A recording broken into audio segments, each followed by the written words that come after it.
श्रोतेहो, आजच्या आधुनिक आणि धकाधकीच्या काळात आपण बरीच महत्त्वाची कामे इच्छा असूनही पूर्ण करू शकत नाही. त्यामध्ये वाचन म्हणजेच कादंबरी, कथा, पुस्तके इत्यादी अनेक लेखकांची उत्कृष्ट अशी पुस्तके उपलब्ध आहेत.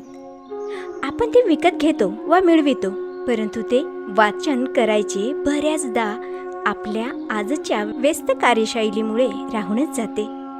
परंतु आता ती काळजी आपण करू नये. तर चला मग, आज आपण ऐकणार आहात साने गुरुजी ह्यांची श्यामची आई. पुष्कळ वेळा मनुष्याचा मोठेपणा त्याच्या आईवडिलांवर अवलंबून असतो. त्याचे पुढचे बरे वाईट जीवन त्याच्या आईवडिलावरच अवलंबून असते. त्याचा बऱ्या वाईटपणाचा पाया लहानपणीच भरला जात असतो.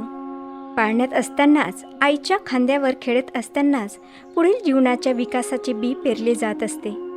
मोठेपणा याचा अर्थ जगातील काही व्यक्तींच्या ओठावर आपले नाव काही काळ नाचणे असा मी करत नाही. हिमालयाच्या दऱ्याखोऱ्यात असे प्रचंड आणि गगनचुंबी वृक्ष असतील की ज्यांची नावे जगाला माहीत नाहीत.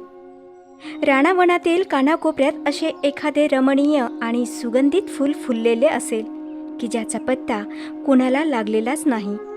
समुद्राच्या पोटात अशी गोलबंद आणि पाणीदार मोती असतील की ज्याची जगास वार्ताही नाही. पृथ्वीच्या पोटात ताऱ्यासारखे तेजस्वी हिरे असतील, परंतु मानवजातीस त्यांचे अद्यापही दर्शन झाले नाही. वर अनंत आकाशात असे अनंत तारे असतील की जे पिल्लेदार दुर्बिणीतूनही अजून दिसले नाहीत. मोठेपणा याचा अर्थ जगाला माहीत असणे असा मी करीत नाही. मी निर्दाश होत आहे, हळूहळू उन्नत होत आहे. ही ज्याला जाणीव आहे तो मोठाच होत आहे. मोठा होत जाण्याची ही प्रवृत्ती व्यक्तीच्या ठिकाणी आईबापच उत्पन्न करीतात. आईबाबाकडून मिळालेली ही ईश्वर देणगी होय. मायबापच कळत वा न कळत मुलांना लहान किंवा मोठा करीत असतात. मनुष्य जन्मतो त्याच्यापूर्वीच त्याचे शिक्षण सुरू झालेले असते. आईच्या पोटात गर्भरूपाने जीव आला त्याच्यापूर्वीच त्याच्या शिक्षणाची तयारी झालेली असते. गर्भधारणेपूर्वीच आईबाबांनी आपापल्या जीवनात जे विचार केले असतील, ज्या भावना हृदयात खेळविल्या असतील, जी कर्म केलेली असतील, त्या सर्वांतून नवबालकाच्या शिक्षणाची पुस्तके तयार केली जातात. जगात फक्त आईबाबाच शिकवतात असे नाही. आजूबाजूचे सारे जग, सारी सजीव निर्जीव सृष्टी शिकवीत असते. परंतु या आजूबाजूच्या सृष्टीतून काय शिकावे हे आईबाबाच शिकवितात. मुलांच्या शिक्षणात जास्तीत जास्त वाटा आईबाबांचा असतो आणि त्यातही आईचा अधिकच. आईच्या पोटातच मुळी जीव राहिला. आईशी एकरूप होऊनच जीव बाहेर पडला, जणू तिचाच होऊन बाहेर आला. बाहेर आल्यावरही आईच्या सानिध्यात त्याचा लहानपणी तरी बहुतेक वेळ जातो. तो आईजवळ हसतो, आईजवळ रडतो, आईजवळ खातो पितो, आईजवळ खेळतो खिंदडतो, झोपी जातो.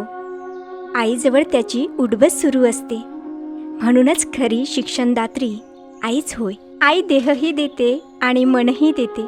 जन्मास घालणारी तीच आणि ज्ञान देणारीही तीच. लहानपणी मुलांवर जे परिणाम होतात ते दृढम असतात. लहानपणी मुलांचे मन रिकामे असते. भिकाऱ्याला 4 दिवसाच्या उपाशाला ज्याप्रमाणे मिळेल तो बरा वाईट घास घेण्याची धडपड करावीशी वाटते, त्याचप्रमाणे बालकाचे रिकामे मन जे जे आजूबाजूला असेल त्याची निवडानिवड न करता अधाशासारखे भराभर त्याचा संग्रह करीत असतात. अगदी लहान 2-4 महिन्याच्या मुलाला जर बाहेर अंगणात ठेवले तर आजूबाजूच्या हिरव्या हिरव्या झाडामाडांचा त्याच्या मनावर, त्याच्या शरीरावर इतका परिणाम होतो की त्याच्या मनासही रंग येतो असे बायका म्हणतात. याचा अर्थ एवढाच की लहानपणी मन फारच संस्कारक्षम असते. मातीसारखे, मेणासारखे ते असते. द्यावा तो आकार त्याला मिळेल. आईने तेलकट खाल्ले तर मुलाला खोकला होईल.